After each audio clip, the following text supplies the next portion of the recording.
Lecture 20, Vastberga Helicopter Heist, 2009, Stockholm, Sweden. At 5:15 a.m. on Wednesday the 23rd of September, 2009, a red and white Bell 206 Jet Ranger drops out of the darkness over an industrial estate in southern Stockholm and does the one thing that every security planner in Sweden has failed to model. It lands on the roof of a cash depot. The helicopter has been stolen a little over an hour earlier from Roslagen's helicopter flight at Mellanholm airfield near Norrtälje, roughly 70 kilometers to the northeast, using keys and knowledge rather than Hollywood hot wiring.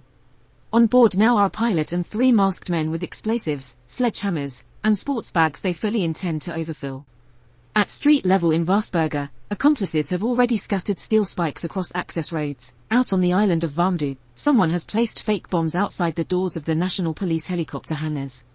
Inside the G4S depot below, around 20 overnight staff are doing the least glamorous job in finance, feeding stacks of notes into counting machines so Stockholm's ATMs will be restocked by morning. In under 20 minutes, the raiders will smash through a glass skylight, force their way toward the vault cages, drag roughly 39 million Swedish krona, about $5.5 million at 2009 exchange rates, into the helicopter, and lift away without firing a shot. No one is injured. None of the money will ever be recovered in usable form. The police, watching the story form in real time on radio logs and CCTV, have the particular horror of realizing that every protective assumption they relied on is wrong in the same morning. To understand why a mid-size helicopter on a flat roof could punch such a hole in Sweden's self-image, you have to pull back from that single building and look at the whole circulatory system of cash in 2009. This is not yet the era when cafes hang, "No cash accepted" stickers and pensioners complain on TV about being exiled from card-only society. Somewhere between a quarter and a third of point-of-sale transactions still involve banknotes and coins, especially for cigarettes, bus tickets, and the kind of coffee you buy in a hurry on the way to a shift. The Riksbank, Sweden's central bank, is publishing earnest working papers on the social cost of payments and calculating that all the machinery of retail money, card terminals, armored vans, insurance, fraud, counting rooms, eats around 0.68% of GDP, with old-fashioned cash still cheaper than cards for many small purchases. That spreadsheet reality forces an awkward physical fact: every night, millions of krona must be physically hauled from shops and bank branches into a small number of depots, then pushed back out to ATMs and tellers before people wake up. A modern economy that on paper is all digits and databases still depends on literal pallets of engraved cotton paper moving through loading bays at 3 in the morning. The Vastberga depot is one of only a handful of high-capacity nodes in that network.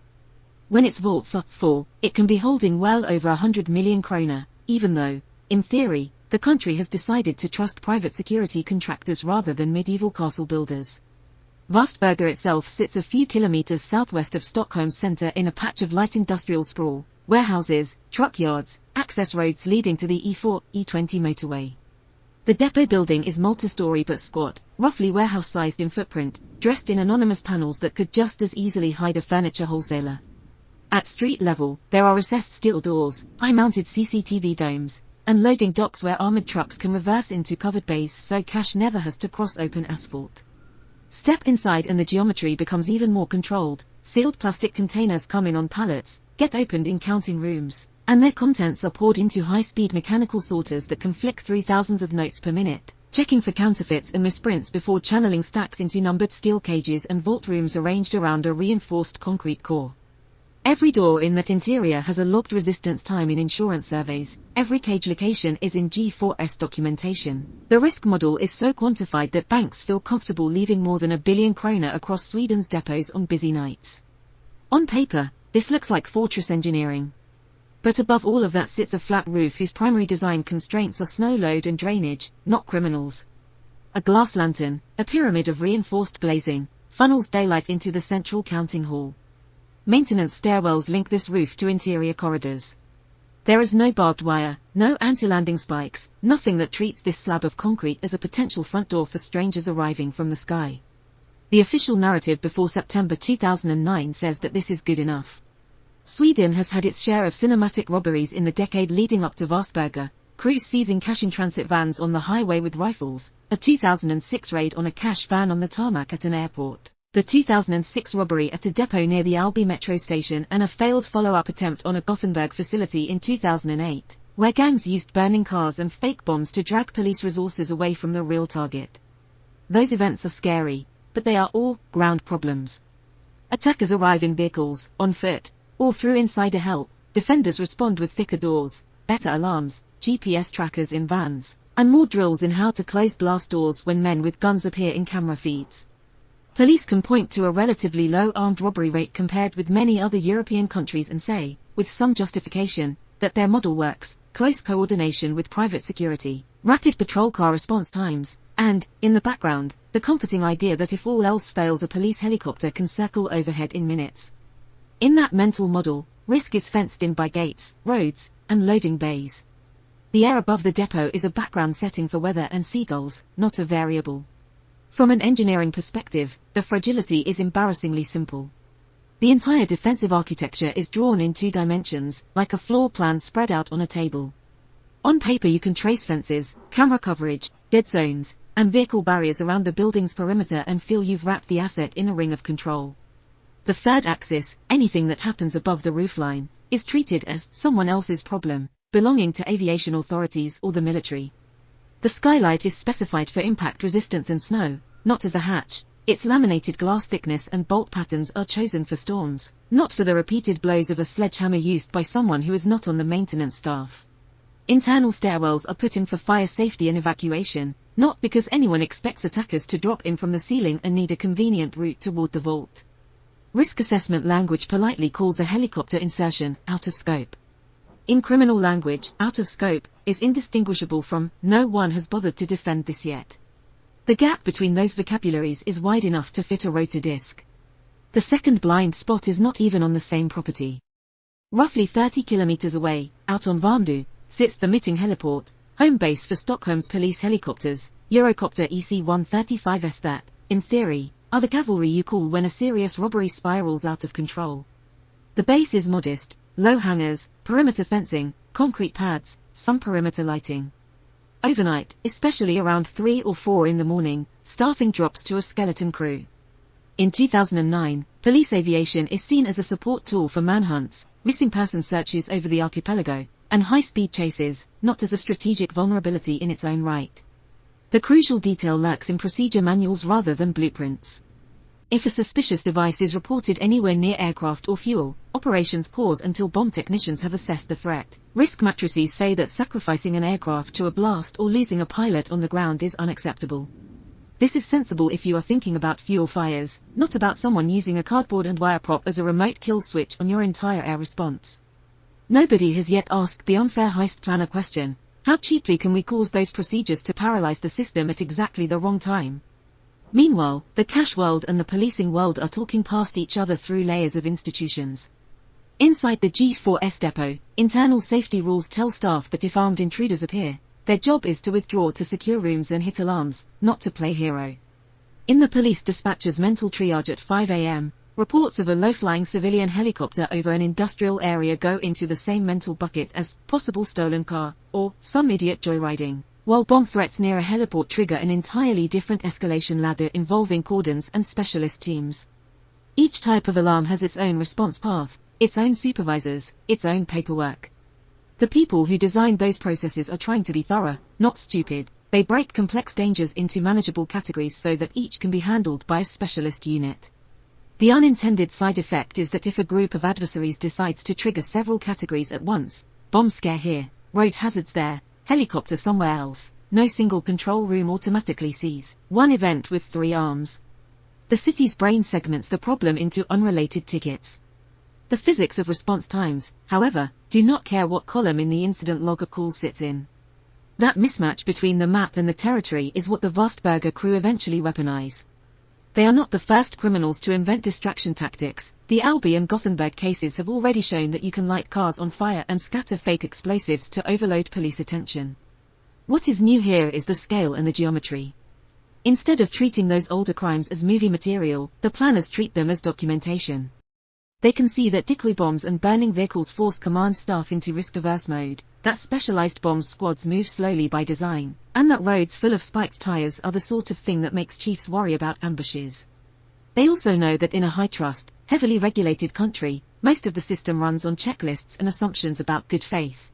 A suspicious box placed outside the police hangars on Vandu at 4 something in the morning has a predictable effect even if it contains nothing more dangerous than sand and wires. Heliport sealed, pilots held back, phone calls bouncing upward through the chain of command. A handful of caltrops scattered on approach roads near Vastberga, each one a steel tetrahedron designed so that one spike always points up, can convert cheap scrap metal into flat tires, panic, and second guessing about which routes are safe.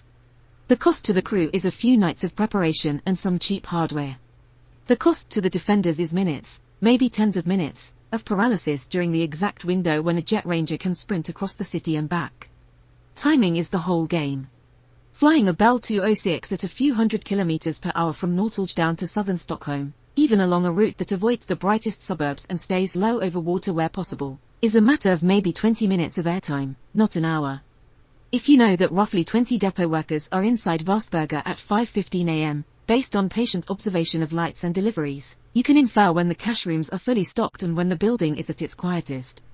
If you know that the police EC-135s at Meeting are usually tucked into hangars overnight with minimal staff on site, you can estimate how long it will take a duty officer to wake the right people, clear a suspected bomb, and get a machine into the air. The heist window lives in the difference between those clocks, the time it takes a helicopter you control to land, unload 3 men, and reload them with bags of notes, minus the time it takes helicopter-equipped law enforcement to realize that their base is booby-trapped and that the unknown aircraft on someone's CCTV monitor isn't a traffic reporter. The crew don't need to outrun the whole state. They just need the state's various parts to be slightly out of sync with each other for a quarter of an hour. All of that system-level imbalance would be academic if there weren't enough value concentrated under that skylight to make the risk worth taking. On typical nights in 2009, Vastberga's vaults hold tens of millions of kroner in mixed denominations, with the upper bound creeping toward 9 figures when multiple banks and retailers have sent in larger than normal deposits. 1 million kroner in 500 kroner and 1,000 kroner notes weighs only a few kilograms when bundled, so in theory you can load dozens of millions into a helicopter before running out of lift. In practice, the physics are less generous. A jet ranger has a maximum takeoff weight that has to cover fuel, crew, tools, and loot. Investigators later infer from documents and testimony that the planners ran their own crude experiments, filling sports bags with paper of similar density, weighing them on bathroom scales, loading them into cars and boats, and experiencing viscerally how quickly just one more bag becomes an injury-risking load. They cannot know whether Vastberga will have 30 million or 60 million kroner on that specific night, but they can bound the problem. There is a practical limit, probably in the low hundreds of kilograms, beyond which the helicopter starts to feel dangerously underpowered on a cool morning with 3 masked men hanging off its center of gravity. Against that you set the upside, a life-changing payout divided among a relatively small inner circle, in a crime that, if everything goes right, is over before most of Stockholm has hit snooze on an alarm clock. For the people building Sweden's payment infrastructure, the same numbers look very different. That 0.68% of GDP in payment system overhead is a cost they can reduce by pushing the country further toward cards and digital transfers. The heist, perversely, accelerates that argument. Within a few years, Sweden will be held up as the textbook example of a near-cashless society, ATMs removed, bus drivers no longer handling coins, small shops putting up, no cash, signs not as a fashion statement but as a security measure. Labour unions will point back to the wave of depot and armoured car robberies in the 2000s, with Vastberga as the most theatrical, and say, this is what concentrating value in physical form attracts. The political system, being human, is moved more by vivid imagery than by line items in a Riksbank report. A helicopter on a roof in an industrial district communicates risk more viscerally than any percentage of GDP ever will. A single 20-minute robbery nudges a whole society faster toward a world where there is simply less paper to steal. If you strip away the cinematography, what remains at this stage of the story is a grimly rational design problem. A small group of men in Stockholm have realized that Sweden's cash circulation network, police aviation posture, and depot architecture together form a puzzle that no one in authority has bothered to solve from the adversary's point of view. They see a roof that was drawn into blueprints as a weather surface rather than a boundary, a heliport whose bomb protocols can be turned into an off switch, and a set of procedures that encourage every agency to treat its own alarm as the only show in town. Somewhere in that circle, probably months before a single caltrop hits asphalt, someone phrases the key question in a way no official risk document ever has. If the helicopter isn't the emergency response, what if it's the door? By the time the idea hardens into something that deserves the word plan, the gang's lives have become a series of stakeouts that would bore anyone who isn't about to risk 20 years in prison for the payoff.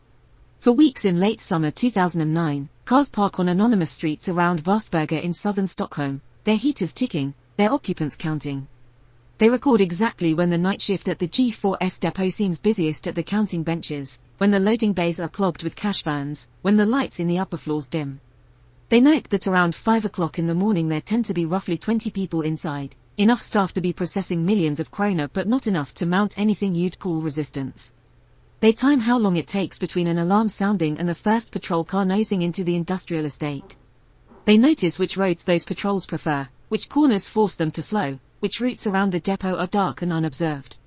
Each late-night observation is useless on its own. Together they trace a curve. The quietest half hour in the depot's day sits just before sunrise, when cash stocks are high, staff are groggy, and the city has not yet fully remembered that it believes in law and order. The watching is not confined to the cash depot. 30 or so kilometers away as the crow, or helicopter, flies, Stockholm's police air unit operates from Mitting, a former military strip on the island of Värmdö. On paper this base is the cavalry, twin-engine EC-135 helicopters that can launch in minutes towards a robbery, missing boat, or manhunt.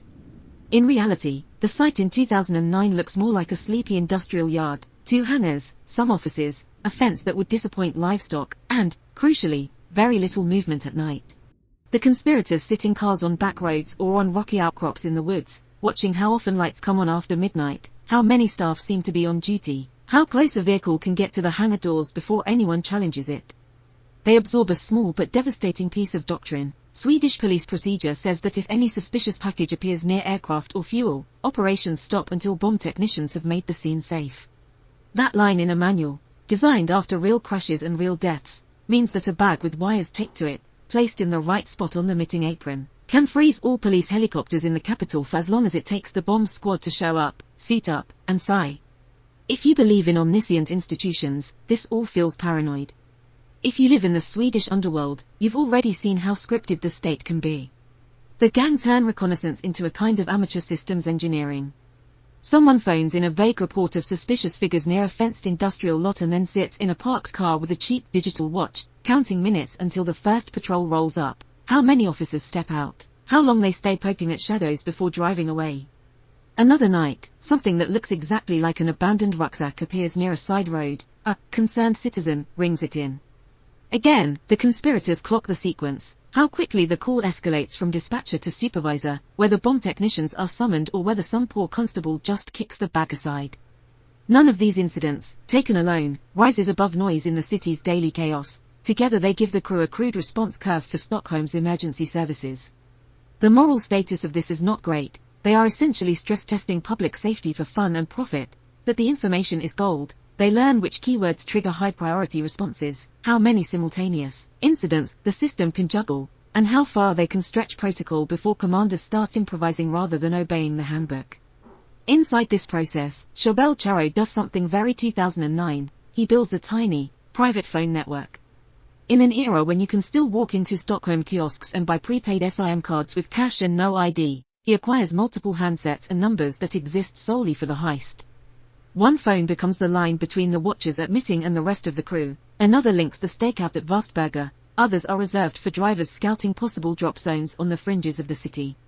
During the months before the robbery, those devices light up in short, staccato bursts, 10-second calls, 20-second calls, never long enough to be a chat, always long enough to say, all clear, police present, or, we're leaving now. Later, when prosecutors print the call records in court, you can see the skeleton of the operation in those clusters of connections, dense around dawn, sparse at ordinary hours, a little constellation of numbers orbiting 2 geographic points, the depot and the heliport. Alongside the phones, they bring in off-the-shelf scanners that can listen to police radio frequencies. Sweden has begun moving towards encrypted digital networks, but in 2009 a lot of patrol-to-dispatch chatter still travels in the clear.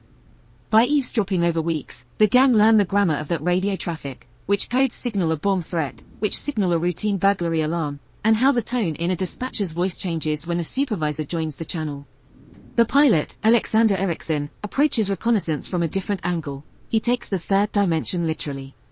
Officially, he is a 35-year-old commercial helicopter pilot, trained in the early 2000s, employed by Roslagen's helicopterflyg, living on the postcard pretty island of Lustero with a partner, children, and a mortgage that smells suspiciously like a motive.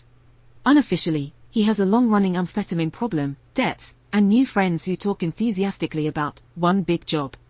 Sometime in 2008 or 2009 he drifts into Charo's circle, helped along by mutual acquaintances in Stockholm's nightlife and by the fact that his wife has Serbian roots that make it easy for Goran Bojovic, the Balkan-connected planner, to present himself as a friendly compatriot rather than a recruiter. From the gang's perspective, Eriksson is a jackpot. He knows exactly how the Bell 206 Jet Ranger at Roslagen's base in Mellingsholm is stored, who holds the keys to the hangar, and how close you can get to the aircraft without triggering alarms. From his perspective, the helicopter is not a toy but a tool with hard numbers, useful payload in the hundreds of kilograms, fuel burn that limits time in the air, and a rotor disc that needs clear space to land on a roof that was designed for rainwater, not visitors. Neighbors in rural parts of Stockholm County will later tell police about hearing a helicopter in the small hours in the weeks before the heist, circling over fields and clearings far from standard routes. It is not sightseeing, it is neurological training. Night helicopter flying at low altitude is basically a controlled argument between your inner ear and your instruments. The Vastberga roof has no landing lights, no painted H, just a pale rectangle of industrial surface and the faint outline of a glass pyramid skylight. To cope with that, Eriksson spends hours in dark fields aiming at equally bad reference points, a tree line against a slightly lighter sky, the orange halo of distant street lamps, the shift in vibration as skids come close to uneven ground.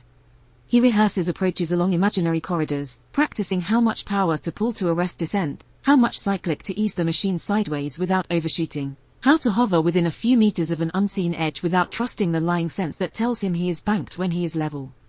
By the time the 23rd of September, 2009 rolls around, his hands and vestibular system know this pattern better than his conscious mind. When the Bell 206 drops toward Vastberga at 5:15 a.m., what looks like bravado is muscle memory bought at the price of many liters of aviation fuel and a great deal of very illegal airspace usage. All of this reconnaissance coalesces into one insight that is embarrassingly simple once you say it aloud. The entire security apparatus around cash depots and police air support in Stockholm is built on the assumption that attackers move along roads. G4S invests in thicker walls at ground level, better armored trucks, and carefully controlled vehicle gates. Police drills and tabletop exercises, imagine vans smashing through fences, gunmen taking hostages in loading bays, or insiders abusing access badges. All of those scenarios are planar, unfolding on the street map. What the gang's fieldwork shows them is a blank column of air above the roofline where no one has bothered to imagine an adversary. The skylight on top of the depot has been specified for snow load and hail, not for 3 men with sledgehammers and explosive charges. The internal catwalks and service corridors directly beneath it exist for maintenance and fire safety, not as a bypass route around reinforced doors. Admitting, the vulnerability is even more absurd: a fence, an unattended apron, and a protocol that says one suspicious box can imprison every police helicopter in Sweden until the bomb squad says otherwise. In system engineering terms, the criminals have located 2 unprotected nodes and an unmonitored axis connecting them. In criminal terms, they have found a way to arrive and leave without ever queuing at a gate. Once that axis is obvious, technology stops being set dressing and turns into the skeleton of the plan. The choice of aircraft is not romantic, it is spreadsheet work. A Bell 206 Jet Ranger looks glamorous on postcards of fjords, but to the gang it is defined by its single engine, 5-seat cabin, roughly 11-meter rotor diameter, and weight limits that translate directly into how many sacks of banknotes we can lift without falling into someone's backyard. The helicopter they eventually steal, registration Sehan, belongs to Roslagen's helicopterflyg and usually spends its days hauling tourists and executives around central Sweden. Its hangar at Mellingsholm Airfield, about 80 kilometers north of Stockholm, is secured with locks and routine rather than guards and bunkers. Eriksson knows which doors stick when the night watchman gets bored, and how long it would take to get from a cold engine to cruise power in the dark. A Eurocopter EC-135 admitting, by contrast, is heavier, more complex, and wired into the bureaucracy of state aviation, stealing that would mean wading through layers of regulation and oversight. The privately owned Bell 206 is, perversely, the easier government adversary. Communications technology, too, is finely balanced between advantage and incrimination. The anonymous prepaid SIM in 2009 is a gift to planners: no passport check at the kiosk, no contract, just a plastic card that turns a handset into a node in a private mesh. The crew exploit that ruthlessly, using dedicated phones for specific roles and discarding them once a phase of the operation is over. The same GSM network that carries their instructions, though, obligingly logs every call's metadata, timestamp, duration, tower location. After the heist, detectives with spreadsheets and graph analysis software will reconstruct the hidden social network that sat behind the helicopter and the roof, tracing arcs between Charo's number, Bojovic's, Ericsson's, and disposable devices activated days before the crime. On the airwaves, the same duality appears. Police radio moving over partially unencrypted systems lets the gang monitor patrol chatter in real time, but every transmission is also recorded in dispatch logs that later allow investigators to align witness statements, GPS traces, and CCTV footage into a unified timeline. The criminals' technological edge is not that they have gadgets the state lacks, it is that they are willing to use the same tools with less regard for paperwork, and to burn the tools when they are done. Then there are the literal cutting tools. To turn a skylight into a door and a catwalk into an invasion route, the crew need explosives with more finesse than a cartoon stick of dynamite. They obtain commercial or grey market charges. Investigators later identify primacord-style detonating cord and small, shaped charges, through Mikhail Sodergram, a 33-year-old with previous convictions for armed robbery and a knack for mechanics. His DNA shows up on a rubber band wrapped around a detonator cord fragment recovered from the blasted interior barriers at Vastberga, the forensic equivalent of signing his work. The charges are configured not to blow the building apart but to cut through specific pieces of metal, grates, latticework, the upper edges of reinforced doors. Too much explosive and you risk collapsing a ceiling onto your own head or igniting a fire with 20 employees trapped behind glass. Too little and you are standing under a helicopter with a dud. Alongside the charges, the men bring sledgehammers, pry bars, and, crucially, ladders or rope systems rated to haul both humans and sacks of cash through a broken window under Rotterdam wash. On the roof, everything becomes an exercise in applied physics, glass thickness, explosive brisance, the tensile strength of handcuffs repurposed as improvised harness anchors, and the downforce of several hundred kilos of rotorcraft pressing dust into everyone's eyes. The building they intend to cut into looks, on municipal drawings, like a dull box in an industrial district. The interesting parts only appear when you rotate it in your mind. The G4S depot in Vastberga is a multi-story warehouse-style structure, and on top of it sits a glass pyramidal skylight, the lantern that exists to let natural light into a central atrium. It is barely visible from street level, unless you stand at the right angle on a neighboring rooftop or study the right set of plans. You would not know that a fragile geometric jewel crowns this concrete safe. Beneath the skylight, architects have threaded a network of catwalks and service corridors that run near the high-security vault rooms where pallets of notes and coins wait for redistribution. Approach those vaults from ground level and you meet electronic access controls, heavy fire doors, and metal grates designed to funnel attackers into kill zones or standoffs. Drop in from above and you land in an upper maintenance zone where those barriers can be attacked from their edges, the points where steel meets ceiling, places no one expected an adversary to stand. After the heist, police diagrams will show lines of blast damage precisely at those joints, confirming that the crew used the building's own ventilation and maintenance access routes as a staircase in reverse. Beyond the depot and the heliport lies a different kind of secret infrastructure, all the stretches of land and water that are nobody's job until something goes wrong.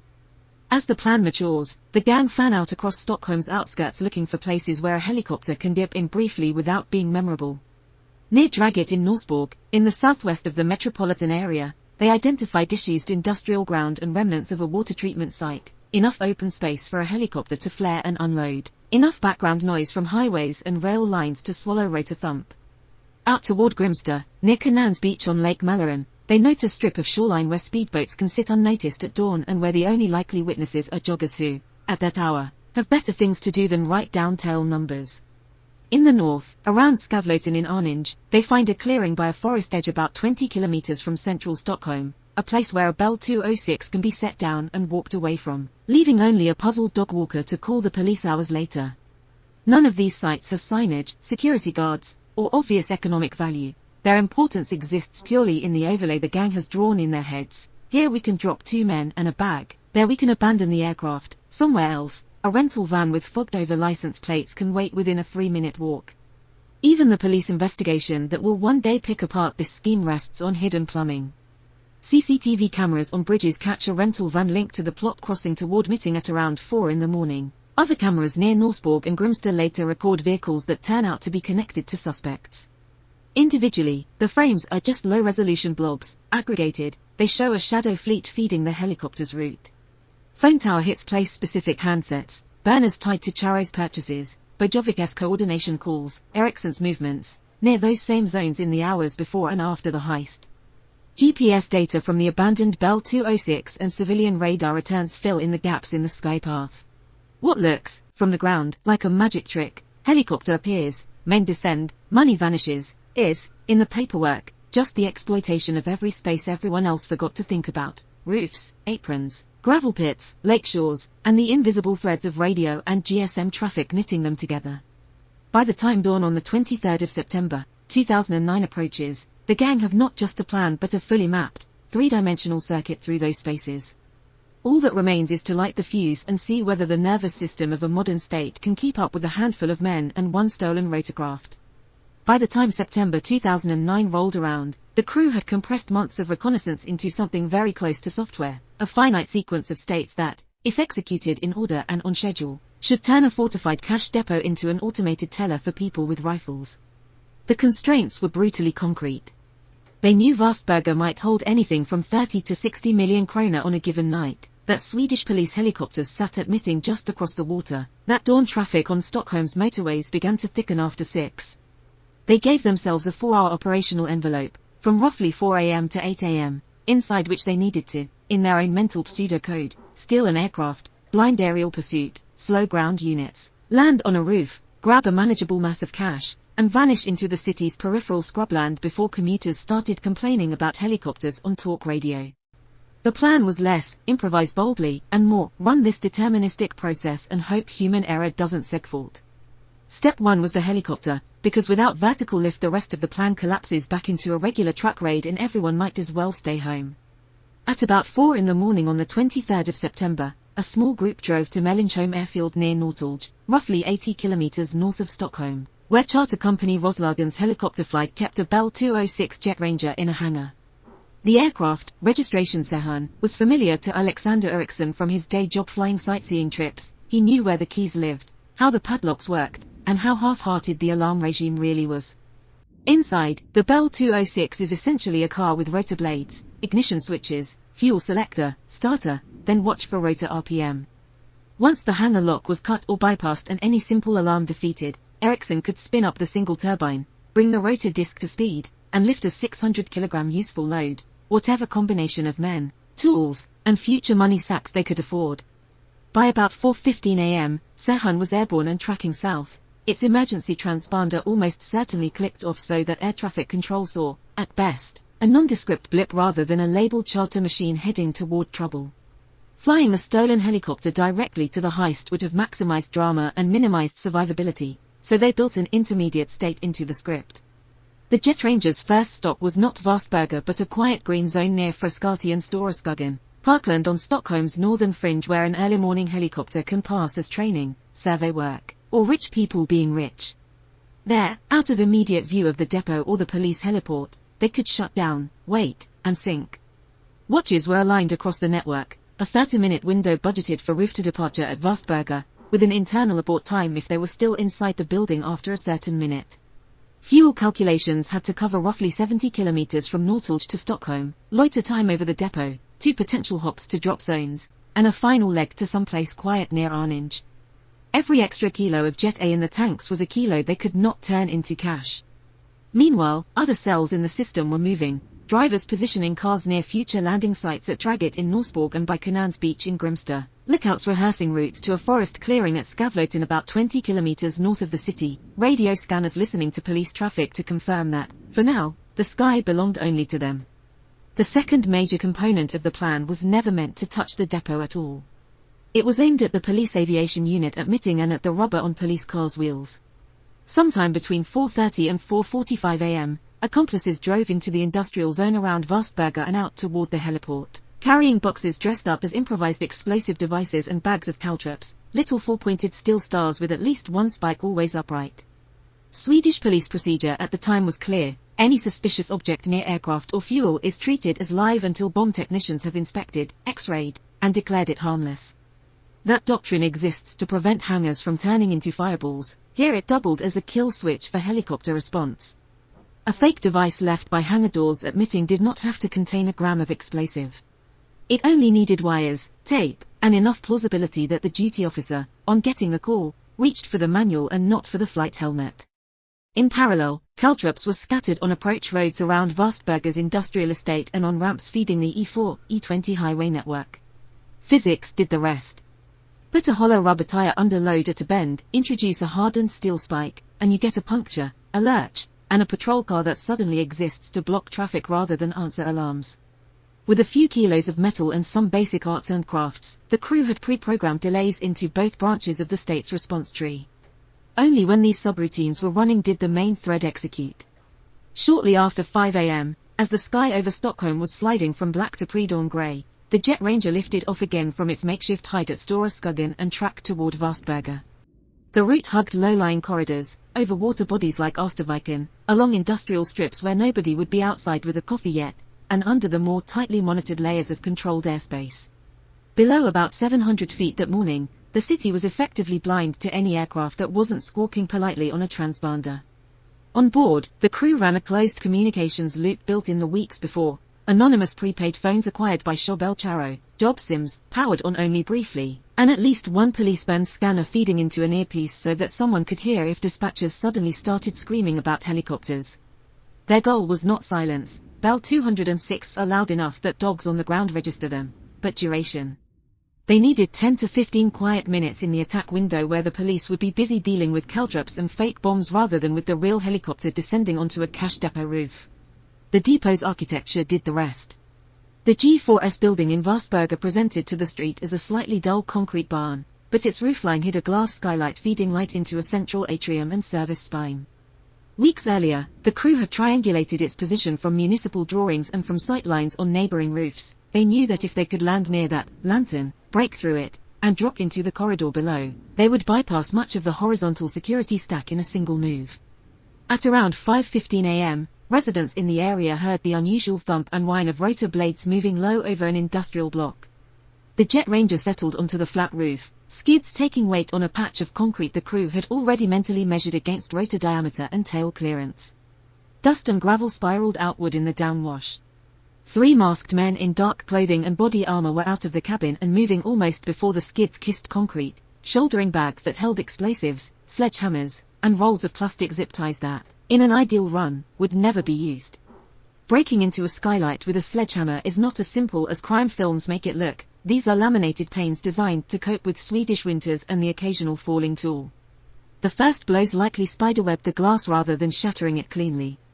That is where high explosives arrived as a precision tool. The gang had sourced small cutting charges, commercial formulations of plastic explosive in linear strips, meant to shear through metal or glass along predictable lines. They taped these along security grills and door frames beneath the skylight, then retreated a few steps and touched them off. Witnesses later described hearing a series of sharp, contained bangs rather than a single cinematic detonation. The structural engineers who had signed off on the depot never intended anyone to do demolition work on the roof at 5 in the morning, but they had nonetheless overbuilt the slab to carry vac units, snow loads, and maintenance crews. That meant the robbers could afford to blow bars and internal doors without collapsing the building onto the very cash they had come to steal. When the charges did their work, one of the panes gave way. Shards fell into the atrium space below. A rope ladder or line followed. One of the masked men swung over the jagged lip and into the building's intermediate level. Inside, the depot's security systems reacted exactly as designed and completely inadequately for what was happening. Motion sensors tripped, internal door contacts registered breaches, CCTV cameras captured grainy silhouettes moving through corridors, weapons slung, faces covered. A silent alarm pinged a security control center around 5:19 a.m. and police units started moving in response to what, on their screens, presented as an armed intrusion at a cash facility, probably via doors or ground-level bays. What the software did not know was that the threat had entered halfway up the stack. The men moved along the central spine toward the cash cages, following a mental map built from prior observation and, in at least one case, from older employees who had been less discreet than the corporate risk managers would have liked. They carried Kalashnikov pattern rifles and handguns acquired through Balkan surplus channels, but nothing in the evidence suggests they ever fired a round. The point was to project the possibility of violence so that no one inside would test whether they meant it. Depot staff, drilled to retreat into secure areas and not to play hero, did exactly that. Zip ties that might have been used to bind resisting guards remained largely unused. Nobody wanted to wrestle men carrying explosives in a windowless hallway with no exits. Once inside the vault area, the robbers confronted a physical problem that, ironically, had already been solved for them by the people they were robbing: inventory. G4S crews spent nights sorting, counting, and bundling banknotes into standard bricks, plastic-wrapped stacks of 501,000 kroner notes ready to be shipped to ATMs and branches. The raiders did not waste seconds counting. They grabbed bricks by the armful, feeding them into larger sacks and plastic crates, trusting that the depot's machines had already done the arithmetic. Later reconstructions by G4S and police converged on roughly 39 million kroner leaving the building in that 10 to 15 minute window, about £3.9 million at 2009 exchange rates, out of a possible stockpile perhaps 10 times larger. That gap is its own quiet indictment. An industry that prides itself on reconciling every kroner had to admit that several tens of millions migrated to a helicopter before the spreadsheets caught up. Meanwhile, the constraints of aerodynamics imposed their own ceiling. A Bell 206 useful payload sits in the range of a few hundred kilograms once you account for its own mass, fuel, and crew. The robbers had run crude tests beforehand with paper-filled sports bags and bathroom scales to get a feel for how much weight they could sling without risking an underpowered hover. On the day, they had about 10 minutes in the cages to hit that sweet spot between life-changing haul and rotor disc mushing into the roof. Extraction turned the roof into a scene that neighbors would later describe with the kind of disbelief normally reserved for movie shoots. Laden with sacks that might collectively weigh 100 kilos or more, the men climbed back up to the skylight, one of them misjudging a rung slick with dust and glass and slicing his hand open. He swore, kept moving, and left behind a smear of blood on a shard that would outlive the rest of the choreography. On the roof, the Jet Ranger either took weight briefly on its skids or held a low hover with a winch hook or ropes lowered. Accounts differ, but the physics was unforgiving either way. Rotated down wash increases as the machine works harder, overload the cabin and the aircraft risks settling into the very building it is supposed to escape from. Sensible test pilots practice such lifts in empty fields with safety crews standing by. Here, the test area was a concrete box full of CCTV and witnesses. Most reconstructions suggest they split the process into at least 2 lifts, sacks first, then the men, reducing the maximum all-up mass at any one moment.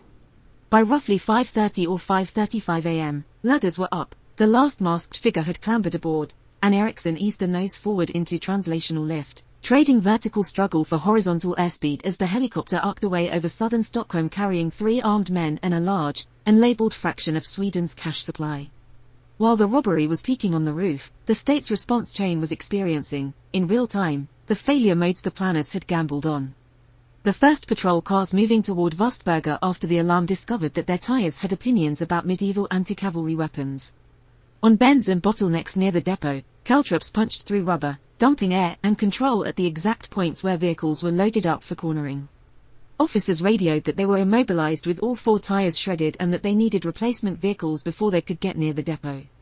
At meeting, bomb technicians in heavy suits were painstakingly prodding and scanning fake devices that, materially, cost less than a single bundle of notes being shoveled into sacks at Vastberga. Protocol required that police helicopters stay grounded until every suspect package had been assessed. Somewhere over the Baltic Sea, JAS-39 Gripen pilots reportedly offered to get airborne, but commanders balked at scrambling supersonic fighters over apartment blocks for what was, in formal terms, a civilian robbery. Down at street level near the depot, one officer even asked whether they should shoot at the helicopter's rotor if it came back into view. Doctrine, public safety, and insurance liability all shouted, absolutely not, in slightly different vocabularies. The net result was that by the time the question had been asked, debated, and answered, the Jet Ranger was already a shrinking sound heading southwest. Once it left Vastberga's roof, the helicopter entered a phase of the plan that would only be fully reconstructed later from paperwork and witnesses, but the logic is straightforward: shed risk in stages. Radar returns, GPS logs, and scattered reports suggest the Jet Ranger flew low and fast along waterlines and industrial belts, making at least 2 brief stops. One was near Draget in Norsborg, an old gravel pit and water treatment site in Stockholm's southwest fringes where locals later remembered rotor noise in the dark followed by car engines. Another was near Kanan's bathing beach in Grimstad, on the edge of a nature reserve by Lake Mälaren, where people heard helicopters and, shortly after, speedboats starting up. These are classic liminal spaces in an urban system: unlit parking areas, scrubby forest margins, defunct industrial plots. They sit outside tourist maps and, crucially in 2009, outside dense CCTV coverage. Each stop allowed some mix of crew and cash to transfer into waiting vehicles or boats so that, if the helicopter were intercepted, not all the evidence would be in one aluminium shell. Once the load was lightened, Eriksson turned north toward Arninge, swapping industrial estates for the tree line. Sometime between 7 and 8 in the morning, Serhan settled into a clearing near Skavloten, a forest edge field about 20 kilometers north of the city where the most exciting usual activity is dog walking. The crew shut down the engine, climbed out with bags and gear, wiped what they could, the GPS unit, obvious touch surfaces, a few plastic ties, and walked away into the trees towards stashed cars. When police, tipped off by a member of the public, finally found the helicopter around 8:15 a.m., it was sitting in scrub with its doors ajar, looking less like the getaway vehicle of a spectacular heist and more like something mislaid by a distracted pilot. For investigators, that quiet scene and the wrecked skylight back in Vastberga were not narrative endpoints but starting nodes in a forensic graph. After daybreak on the 23rd of September, crime scene technicians treated the depot roof and interior as a hybrid of bomb site and aircraft accident. Every shard of skylight glass was bagged, scorch marks from breaching charges were swabbed for explosive residues and compared to known commercial formulations. Footprints in dust and glass were photographed and later matched against shoe patterns sold in Sweden. Inside, that smear of blood left by the injured robber on a piece of broken glass became the star of its own pipeline. In 2009, Sweden's National Forensic Laboratory already maintained a robust DNA database. The sample went through short tandem repeat profiling, producing a genetic pattern that could be checked against stored offender profiles. The name that came back, Sarfakatum, already known for his role in the 2000 National Museum art theft and other armed robberies, suddenly tied the abstract figures on the roof to a specific human being with a long criminal CV. Later raids turned up an AK pattern rifle believed to have been carried as intimidation kit during the heist. That weapon was photographed, dusted for prints, and swabbed for trace DNA, then slotted into the same growing network. Whoever had held the rifle had also, at other times, held phones, car keys, and door handles, and those contacts began to align with cell tower records. Telecom and infrastructure metadata quietly became the investigation's backbone. The conspirators thought they were being clever by using prepaid SIM cards and cheap handsets in a closed circuit. They were, in fact, being just clever enough to leave a distinct pattern. Analysts pulled call detail records, looked for phones that only ever spoke to a small set of other phones, and overlaid that graph onto space and time. Devices that pinged towers near Mitting before dawn, then near Vastberga during the raid, then north of the city around Arninge a couple of hours later acquired little red circles on analyst screens. When those same devices showed occasional contact with numbers attributed to men like Charo, attention hardened into suspicion. In parallel, Sweden's extensive network of traffic and toll cameras contributed their own pixels. A rental van later linked to the gang was caught crossing a bridge at around 4 a.m. heading toward the heliport.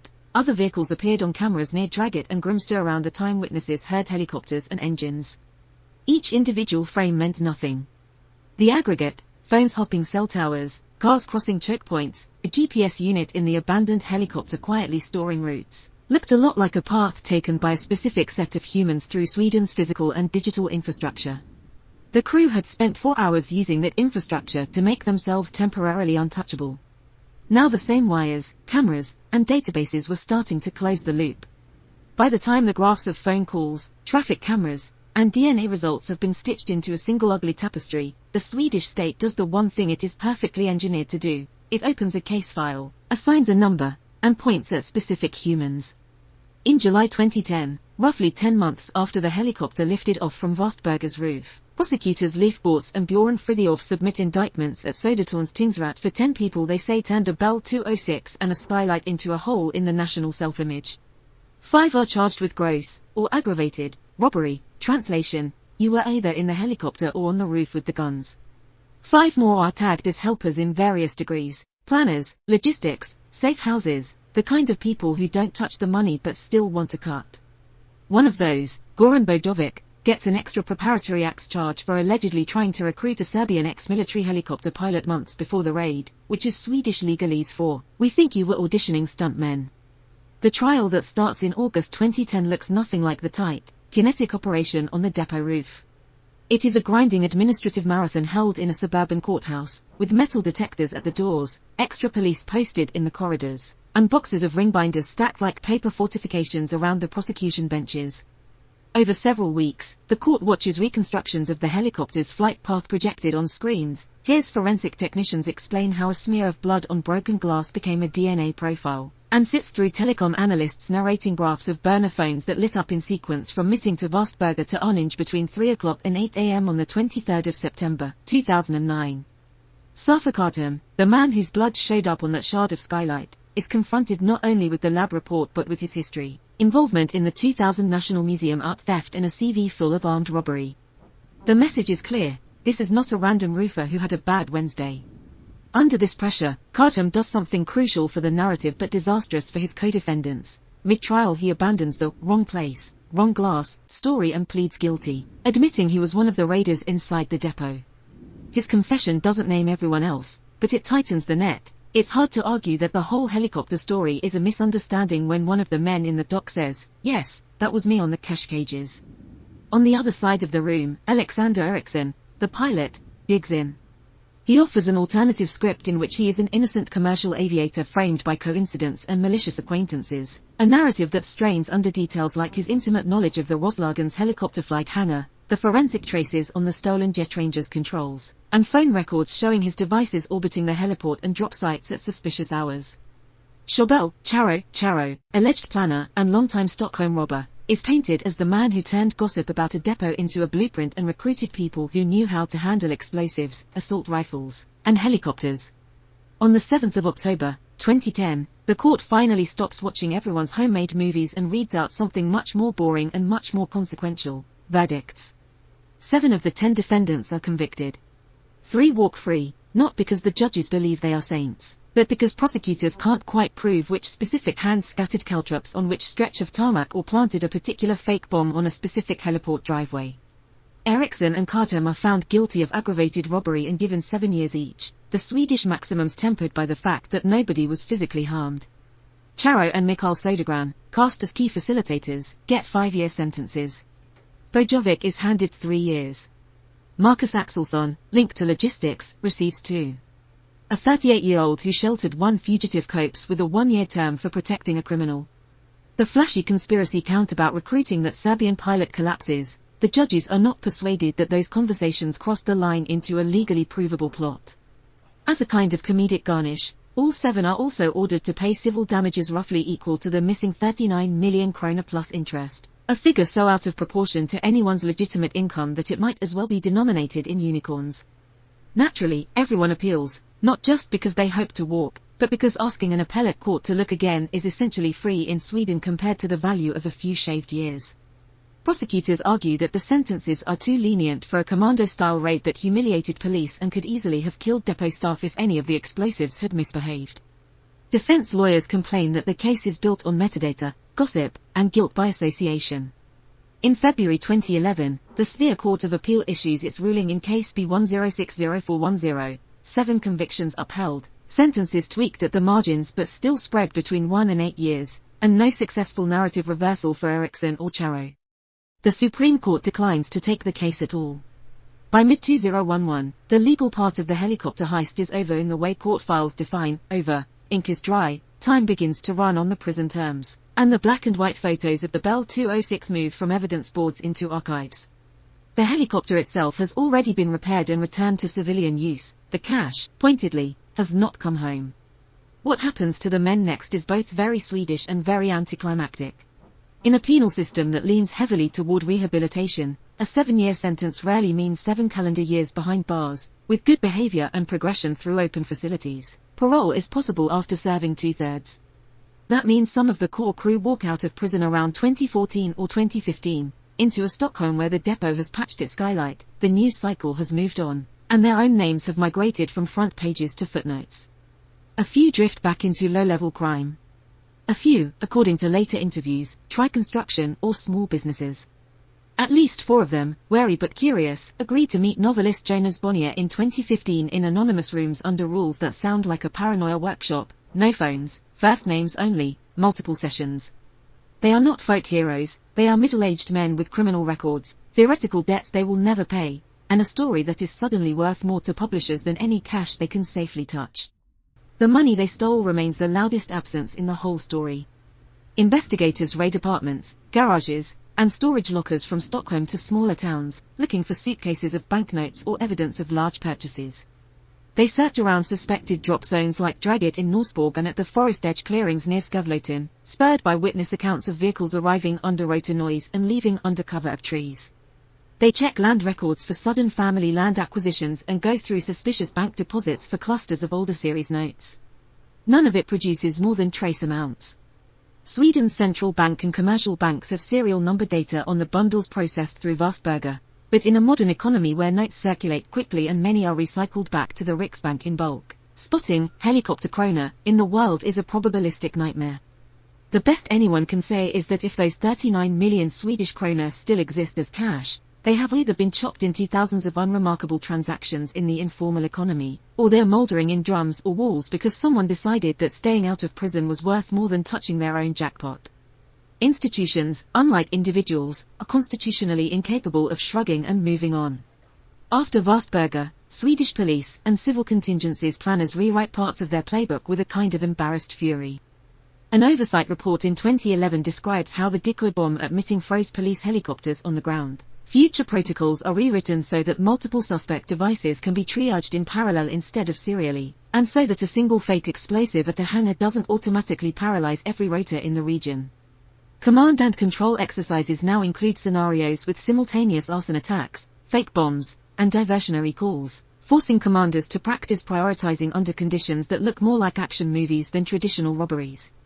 The Air Force, which in 2009 had jets on standby but no doctrine for intercepting a slow, low helicopter over housing estates, starts talking, cautiously, about how military assets might assist in future airborne criminal incidents, without turning Stockholm into a live-fire range. Police hardware changes, too, but the more interesting shift is mental. Vastberga reveals an information security problem inside the Stockholm force, investigative details leak, journalists print them, and the suspects seem curiously well briefed on planned raids. To trace the leak, commanders feed different teams subtly different fake plans and watch which version surfaces outside, a classic Canary trap borrowed from counterintelligence rather than traffic policing. When the trap works, the internal leak investigation leads to disciplinary action and a more aggressive approach to compartmentalizing sensitive operations. Senior officers start talking about pre-Vastberga and post-Vastberga periods, not just in terms of helicopter awareness but in terms of who actually needs to know what, and when. In a sense, the heist forces the police to treat their own headquarters as a slightly hostile environment, exactly the epistemic paranoia the robbers had been exploiting from the outside. On the private sector side, G4S and its competitors do something very practical and very belated: they look up. Before 2009, a cash depot roof is mostly an engineering afterthought, a place for vac units, skylights, maybe a smoking corner tucked behind a parapet. After a Bell 206 lands on one and men drop through the glass, architects and insurers suddenly discover vertical perimeter as a phrase. Depots reinforce or remove skylights, add steel mesh and grills under glass lanterns, and in some cases install retractable obstacles, roof spikes, netting, physical structures that make it mechanically difficult to land anything larger than a pigeon up there. Alarm systems that once focused on doors and loading bays grow new tendrils into roof spaces and airspace sensors. Insurance contracts start using the words helicopter and airborne threat explicitly when describing covered risks. Premiums go up for facilities that still sit under unprotected open sky, pushing operators toward either expensive upgrades or a quiet exit from the business of warehousing other people's physical money. At the macro scale, Vastberga becomes an exhibit in a completely different argument: whether Sweden should keep using cash at all. Through the 2010s the country barrels toward a cash-light economy. Surveys show rapid declines in the percentage of purchases done with notes and coins, while card terminals and mobile payment apps colonize everything from city cafes to church collection plates. Advocates of this shift, Riksbank officials, criminologists, labor unions, repeatedly cite violent depot robberies and armored car attacks from the 2000s, with the helicopter raid as their crown jewel example of what concentrated paper money invites. Bus driver unions point to gunpoint route robberies and the image of men coming down through a skylight to argue that wages should not be stored in cash boxes under seats. Taxi and retail unions make the same case for their sectors. Turning krona into database entries does not solve crime, but it does make it much harder for 6 men and a pilot to scoop millions into duffel bags in under 20 minutes. The irony is almost too on the nose: a spectacular attack on physical currency strengthens the political case for rendering money invisible. The heist also mutates into something Sweden is much more comfortable with than violent crime, culture. Less than a year after the raid, activists and performers stage a satirical helicopter heist on Stockholm's Culture Night, trundling a mock helicopter prop through the streets and reenacting the roof landing as street theatre. The target is not G4S but the public's own thrill at the story. It's a live-action op-ed about the way we turn felonies into folklore. In 2010 to 2011, broadcasters SVT and TV4 both produced documentary specials reconstructing the robbery with CCTV clips, interviews, and slightly cheesy dramatizations of men running across roofs at dawn. In 2017, Sveriges Television ups the stakes with a 6-part docuseries, also titled Helicopter in It, that walks through the entire case with extended interviews, archival footage, and carefully storyboard aerial shots. The series wins a Swedish Television Award for Best Factual Program, proof that 8 years after the event, viewers still want to sit on the couch and watch their own institutional humiliation in HD. Print culture gets in on it as well. In 2013, journalist Håkan Lager publishes Helicopter Piloten, The Helicopter Pilot, building a book largely around Alexander Eriksson's life story and his stubborn insistence that he is not the villain the courts say he is. Lager visits him in prison, documents his flight training, his family background, the details of his aviation work, and lets him lay out an alternative chronology in which he is a man eaten by circumstances. Most readers and most criminologists remain unconvinced, but the book adds nuance. The silhouette at the controls becomes a person with hobbies, debts, and blind spots. 4 years later, Bonnier's novel, Helicopter in It, arrives, based on those sealed room conversations with 4 of the men who actually did the job. He calls it fiction, changes names and a few technical details, but famously says, it's a novel, but nothing is allowed to be wrong, an epistemic tightrope walk between libel law and narrative flair. The book sells well in Sweden, is translated into more than 30 languages as The Helicopter Heist, and is marketed abroad as The True Story of the Crime of the Century, which is at least directionally honest. Hollywood notices, as it always does when there's a clean 3-act structure and a helicopter. In 2016, reports surfaced that Jake Gyllenhaal has optioned Bonnier's then unpublished manuscript in partnership with Netflix. Development limps along in the way these things often do, with scripts migrating and production plans wobbling. Eventually the project re-emerges as a Swedish-produced Netflix miniseries, again titled Helicopter in It, created by writer-director Ronnie Sandahl and released worldwide on the 22nd of November, 2024. Some scenes use real helicopters and practical effects, others lean on CGI to recreate the roof landing and skylight breach. Producers consult with former investigators to get details like uniforms, depot floor plans, and radio chatter right. Viewers from Los Angeles to Mumbai click, play, and watch actors reenact a crime that once shocked a small, orderly country, and then fold it into the same mental category as entirely fictional capers like La Casa de Papel. For millions of people, the helicopter heist exists first as a Netflix thumbnail and only second, as an afterthought, as something that actually happened. Meanwhile, in the less glamorous world of criminology, Vastberga becomes a recurring case study. Academic articles and EU training manuals use it as Exhibit A for airspace threats and multipoint diversion tactics, placing slides about the raid next to ones on the Lufthansa heist at JFK and the Antwerp Diamond Center vault job. Police academies in Sweden and elsewhere run tabletop exercises where trainees have to decide what to do when decoy bombs appear at a heliport while an unknown aircraft hovers over a cash depot roof. Insurance and security conferences refer to helicopter-aware security design as though that were a normal phrase before 2009. The case is taught less as a story about daring thieves and more as a lesson in how systems fail when they quietly assume that gravity is on their side, that no one will ever come from above. The most surprising data point, given all this attention, is what doesn't happen. No one in Sweden attempts a copy-and-paste version. In the years immediately after Vastberga, police and G4S are jumpy, patrols keep half an eye on depot roofs, and any helicopter that lingers too long over industrial areas gets extra attention. Yet there is no second dawn raid with a Bell 206, no sequel with different actors. Swedish authorities attribute this to 2 things: hardened targets, reinforced roofs, better heliport security, faster inter-agency coordination, and the speed with which the original crew were caught and convicted. As one police commissioner notes a year later, anyone who felt inspired also had a front-row view of the arrest parade. The ambition, in other words, gets damped by the realization that Sweden has now explicitly modeled this threat. Elsewhere, though, the idea seeps outward like a meme. In 2008, Danish police had already foiled a helicopter-based cash depot plot in Brøndby, a sort of proto-version that never got off the ground. In 2013, criminals in Quebec use a hijacked helicopter to pluck 2 inmates out of a prison yard, a stunt so theatrical that Canadian media immediately mention Vastberga as spiritual cousin. In 2015, thieves try a helicopter insertion at a Belgian Army Museum warehouse. In Brazil and South Africa through the 2010s, gangs plot or carry out helicopter-assisted prison breaks and cash transit robberies, sometimes crashing or getting intercepted. It's unclear which of these are direct imitations and which are simply multiple groups noticing that helicopters exist, but law enforcement bulletins start name-checking the Swedish raid when warning that the modus operandi could migrate to other organized crime cultures. Even when no one copies the exact script, they copy the insight, take the high ground, tie up police with dickies, and assume that institutional imaginations are narrower than the airspace overhead. By the mid-2010s, helicopter in it has become linguistic shorthand in Sweden. Journalists call any particularly audacious theft a kind of helicopter heist, even if no rotor blade ever spins.